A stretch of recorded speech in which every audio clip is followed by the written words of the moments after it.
as the cause, but I see no proof for that yet. It is also obvious that your previous leadership had a fatalistic viewpoint and thought that no one could survive it. They're wrong. So it was important to cover up any research that would lead to the correct conclusion. Hence, National Science Foundation, and you made sure any scientist who was going to come to the right conclusion didn't get the funding. What you did was develop an alternate explanation for all the phenomena I listed below. Or you dropped the phenomena you never mentioned, like globules and a bunch of others. You just don't say anything. You must have been thrilled when Stephen Hawking came up with an alternate explanation for all the energy emitted from quasars. The reason I say that is the amount of energy coming from a quasar was like 10 to the 54 ergs. In other words, if it kept an output like that, it would have used up all the lighter elements.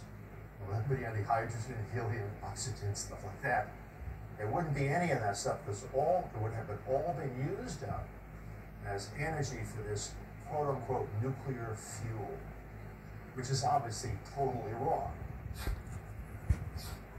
You have directed and restricted the scientific research for the past 60 years to cover up the real causes of the Ice Age. You did that through the NSF, National Science Foundation, science journals you control directly and indirectly. I am sure your current leadership is asking for advice on climate change from professors that have been brainwashed for the last 60 years on the subjects you wanted to believe in. By definition, they cannot give you the right answer because they were never taught the whole truth. Maybe you think like your predecessor in Ken Kuzman's cousin, that there's nothing you can do, nobody's going to make the thing, so if it happens, so what? I'm sure you're trying to save yourselves, though. That I'm sure of. In conclusion, how stupid can you be? Do you actually think you can keep this event a secret and no one's going to suspect something's going to happen? People survived the last cataclysm, like I mentioned, all over the world.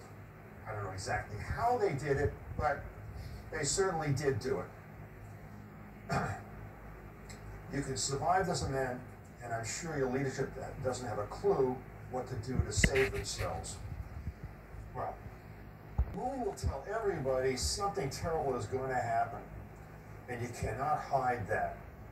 You only have less than 28 years before the next Gleisberg cycle between September and December 2046. This is a solar eclipse of 2015.